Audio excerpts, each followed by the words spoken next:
वंदे मातरम का सरकार ने बढ़ाया सम्मान, अब पूरा गीत गाना हुआ जरूरी। वंदे मातरम के 150 साल पूरे होने के उपलक्ष्य में केंद्र सरकार ने देशभक्ति की अमर कृति को सम्मान देने के लिए एक प्रोटोकॉल तय किया है, जिसमें यह बताया गया है कि कब कब और कैसे यह गीत गाया और बजाया जाएगा।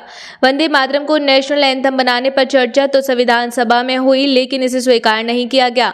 नेशनल ऑनर एक्ट 1971 के तहत जन गण मन को संविधान विशेष स्थान देता है, लेकिन वंदे मातरम के साथ यह स्थिति नहीं है। इसका संविधान में कोई जिक्र नहीं है। हालांकि इसके 2 पैरा को राष्ट्रीय गीत के रूप में स्वीकार करते हुए संविधान सभा ने सम्मान दिया था।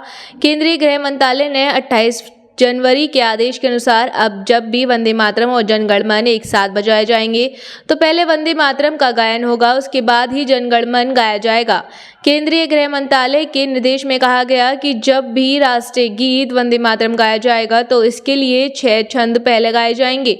वंदे मातरम का गायन राष्ट्रपति के आगमन, तिरंगा फहराए जाने और राज्यपालों के भाषण जैसे आधिकारिक कार्यक्रमों में राष्ट्रीय गीत के सभी 6 छंद गाए जाएंगे। मंत्रालय ने स्पष्ट किया कि जहां राष्ट्रीय गीत गाया जाएगा वहां मौजूद सभी लोगों को सावधान की मुद्रा में खड़ा होना होगा, लेकिन अगर किसी समाचार रील या वृत्तचित्र के दौरान राष्ट्रीय गीत फिल्म के हिस्से के रूप में बजाया जाए तो दर्शकों से खड़े होने की अपेक्षा नहीं है। हालांकि मंत्रालय ने ऐसी कोई सूची नहीं भेजी है जिसमें यह बताया गया हो कि कहां कहां और कब राष्ट्रीय गीत बजाया जाएगा। संविधान सभा ने 2 छंद को दी थी मान्यता, अब 6 छंद अनिवार्य है। वंदे मातरम को आजादी के बाद 1947 में राष्ट्रीय गीत का दर्जा दिया गया था। संविधान सभा ने जन गण मन को राष्ट्रीय गान और वंदे मातरम को राष्ट्रीय गीत के रूप में स्वीकार किया।